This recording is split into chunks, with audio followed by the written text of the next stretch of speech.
आज की क्लास का हमारा टॉपिक है कि दरअसल ये होता क्या है, रिफ्लेक्टिंग टाइप टेलीस्कोप। हमने बहुत अच्छे से रिफ्रैक्टिंग पढ़ रखा है।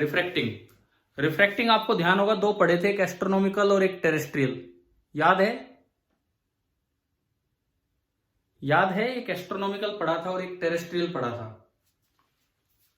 एस्ट्रोनॉमिकल में इमेज उल्टी बनती थी, टेरेस्ट्रियल में उसको सीधा करने के लिए बीच में एक लेंस लगाते थे जिसकी फोकल लेंथ f होती थी और उससे 2f पहले ऑब्जेक्ट था और 2f आगे इमेज। कुछ याद आ रहा है ऐसा कुछ? बताओ, बोलो। Yes sir. ठीक है, तो सुनो, रिफ्लेक्टिंग टाइप टेलीस्कोप क्या होता है कि भाई जो ऑब्जेक्टिव लेंस होता है,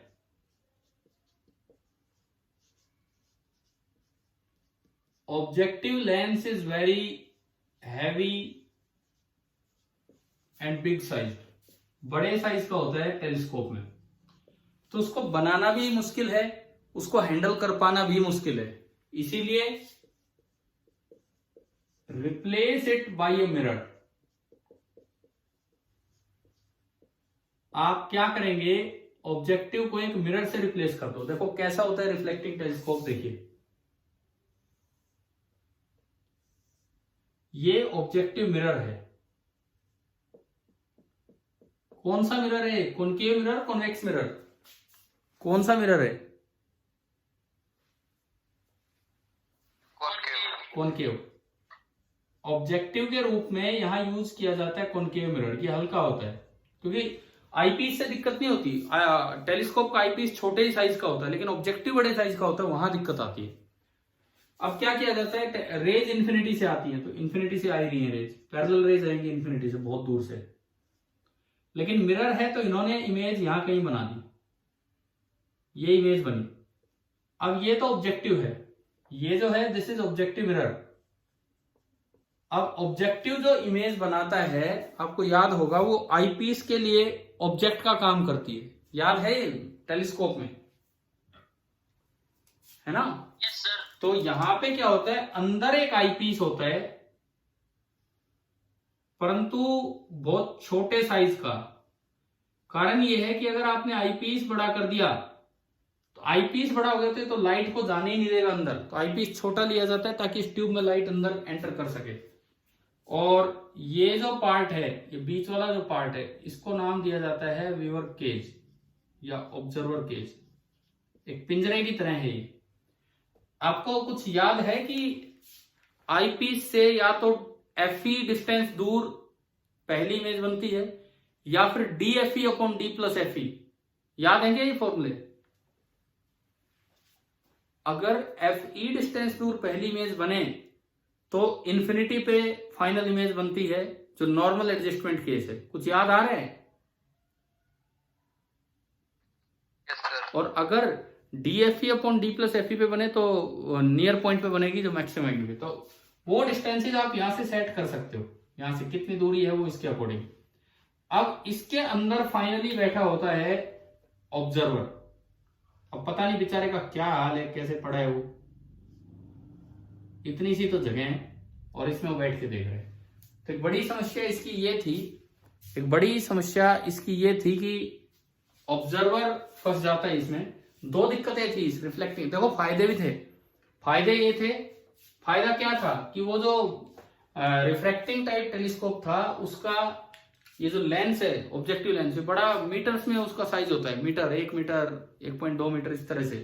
तो इतने बड़े लेंस को संभालना मुश्किल होता है और एब्रेशंस, कमियां कहीं आ जाती हैं। तो उनको दूर करने के लिए एक मिरर लिया गया, परंतु उससे दिक्कत ये आई कि ये वेवर केज बन गया छोटा सा। अगर ये बड़ा कर देते हैं तो लाइट नहीं जाती उस पर, छोटा किया इसलिए लाइट वहां गई।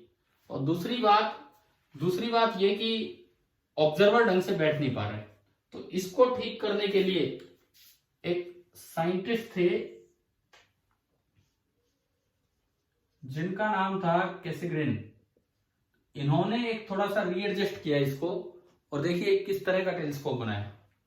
इन्होंने क्या किया, इस ऑब्जेक्टिव में ना थोड़ा सा कट लगा दिया, यही मिरर काट दिया, ये कॉनकेव मिरर है, और एक सेकेंडरी कॉन्वेक्स मिरर यहां लगा दिया छोटा सा।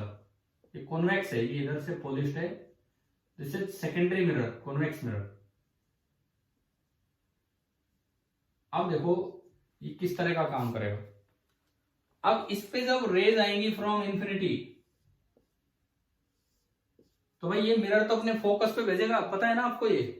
ये मिरर जहां भी रेज भेजेगा वो ऑब्जेक्टिव का फोकस होगा, क्योंकि पैरेलल रेज आ रही है। तो इसको तो रेज भेजनी थी अपने फोकस पे, परंतु वहां जाने से पहले ही बीच में वो रेज टकरा गई एक कॉन्वेक्स सेकेंडरी मिरर से, बीच में वो रेज टकरा गई एक कॉन्वेक्स सेकेंडरी मिरर से, और इस वजह से टक्कर के कारण वो यहां चली गई और ये बाहर, और ये इमेज है। अब चाहे एफ दूर रख लो, d f into d plus f दूर रख लो, और ये आपका बन गया यहाँ पे आई पीस। बताओ ये चेंज समझ में आया, कैसे चेंज किया कैसग्रेन ने? हाँ भाई बताओ। ठीक है, अब इसमें देखो यहां इस ऑब्जर्वर का क्या हाल है, और यहां से कितना ही बड़ा ऑब्जर्वर हो आराम से वो देख पाएगा, कोई दिक्कत ही नहीं है। तो ये जो टेलीस्कोप है ये आपका होता है रिफ्लेक्टिंग टाइप टेलीस्कोप। अब इन पे अगर कभी जैसे क्वेश्चन बन के आएगा तो थ्योरेटिकल क्वेश्चन बन के आएगा, जैसे आपके लेवल पे जो चांस है, अगर इंस्ट्रूमेंट्स आते हैं तो थ्योरेटिकल क्वेश्चन ये कि जैसे बताओ कौन से टेलीस्कोप में क्रोमेटिक एब्रेशन होता है, रिफ्रैक्टिंग टाइप टेलीस्कोप में कि रिफ्लेक्टिंग टाइप टेलीस्कोप में। मतलब ऑप्शन बना के दे दिए जाएंगे इस तरह से, बताइए आप जवाब दीजिए। कौन से टेलीस्कोप में स्फेरिकल ना क्रोमेटिक एब्रेशन होता है? क्रोमेटिक एब्रेशन का मतलब पता है आपको? हाँ जी, क्रोमेटिक क्या मतलब था? कलर्स का बिखराव, कलर्स को फैला देना, दिस वाज क्रोमेटिक एब्रेशन। ये था आपका क्रोमेटिक एब्रेशन। तो बताओ, अब मुझे बताओ रिफ्रैक्टिंग टाइप टेलीस्कोप में क्रोमेटिक एब्रेशन होगा कि रिफ्लेक्टिंग टाइप में होगा? रिफ्रैक्टिंग, क्योंकि लेंस में कलर्स फैलते हैं, मिरर में नहीं फैलते हैं। तो 4 ऑप्शन में 2 ऑप्शन इस तरह के बना दीजिए। अच्छा, रिफ्लेक्टिंग टाइप टेलीस्कोप में एक एब्रेशन होता है, स्फेरिकल एब्रेशन। स्फेरिकल एब्रेशन ध्यान है कि जो पैरेक्सियल रे है वो तो मिल गई फोकस पे, पर जो दूर दूर आई है वो नहीं मिल पा रही, तो फिर से ब्लड इमेज होगी। ये वर्ड यूज किया है पीछे हमने, स्फेरिकल एब्रेशन। बताओ, है ना? तो अगला ऑप्शन ये इस तरह से आ जाए कि मिरर में स्फेरिकल एब्रेशन को कम कैसे किया जा सकता है। क्रोमेटिक एब्रेशन तो खत्म हो गया, मिरर में स्फेरिकल एब्रेशन को कम कैसे किया जा सकता है? तो उसका तरीका होता है क्या कि आप स्फीयर की बजाय पैराबोलिक शेप का मिरर ले लो। ये जो कॉनकेव मिरर आपने लिया है, ये कॉनकेव, बिल्कुल कॉनकेव मतलब स्फेरिकल शेप मत लो, आप पैराबोलिक शेप ले लीजिए। तो अगर आप पैराबोलिक शेप लेंगे तो अपने आप ये स्फेरिकल एब्रेशन भी खत्म हो जाता है। ठीक है, अगला क्वेश्चन, किसको मैकेनिकल सपोर्ट देना आसान है, एक लेंस को या उतनी ही ऑप्टिकल क्वालिटी के मिरर को?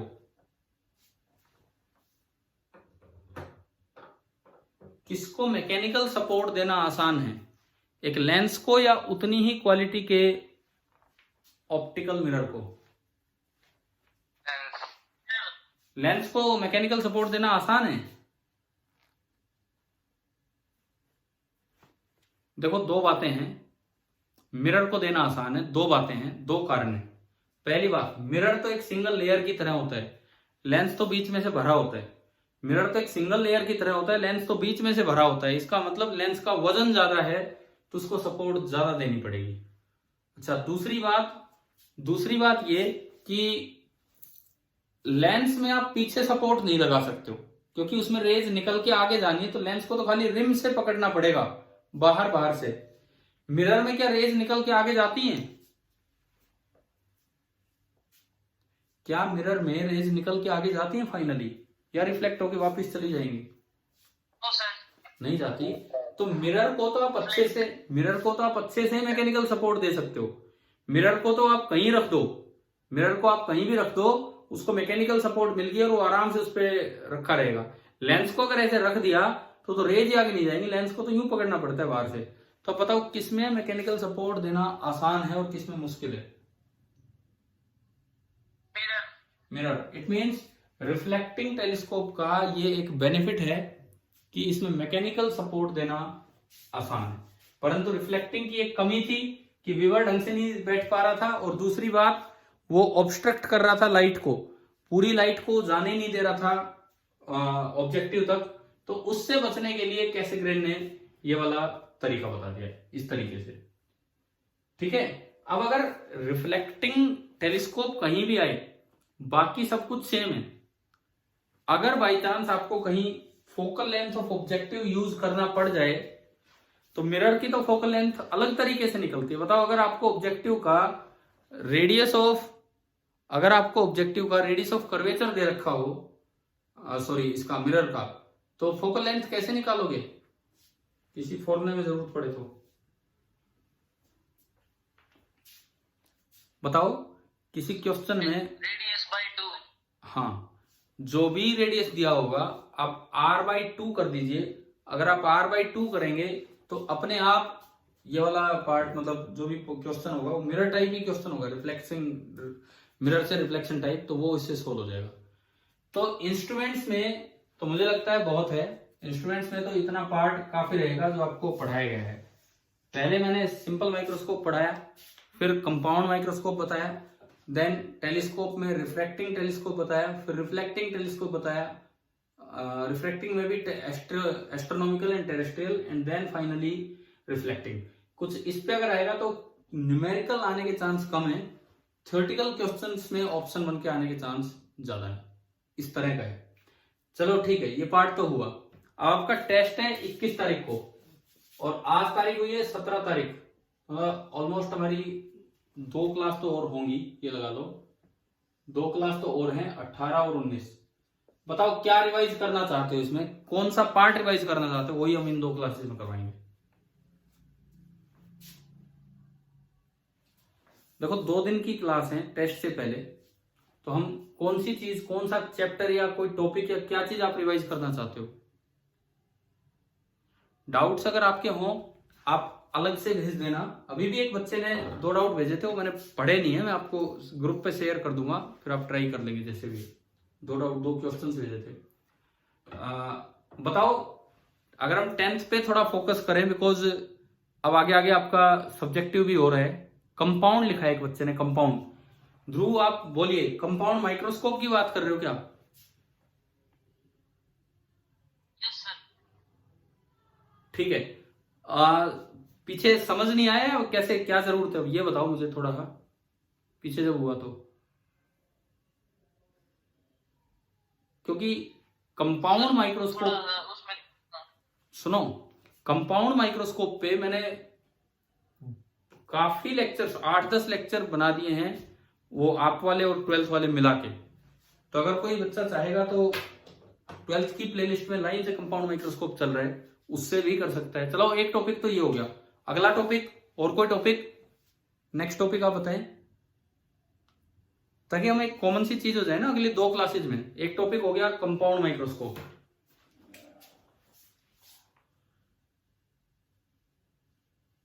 एक तो मैंने ये लिख दिया है कंपाउंड माइक्रोस्कोप आपको देखना है। ठीक है, प्रिज्म वगैरह क्लियर है, प्रिज्म वाला पार्ट। अच्छा लेंसेज में कहा था एक दो, ठीक है ठीक है ठीक है, एक बच्चे ने याद दिलाया कि मैंने लेंसेज में याद दिलाया था कि बोला था आपको कि हम लेंसेज में 1-2 लेक्चर और लेंगे। तो ठीक है, कंपाउंड माइक्रोस्कोप से भी पहले इसको भी कर लेंगे हम। अगले 2 दिन हमारी जो क्लास होंगी लेंसेज पे होंगी, जिसमें आपको ध्यान हो मैंने एक दिन डिस्प्लेसमेंट मेथड तो करवा दिया था आपको, एक दिन याद है, displacement method for determining the focal length of a convex lens, है ना, बीच में ही करवाया था वो भी। तो मैं लेंसेज पे अगले 2 दिन मेनली फोकस करूंगा, लेंसेज पे।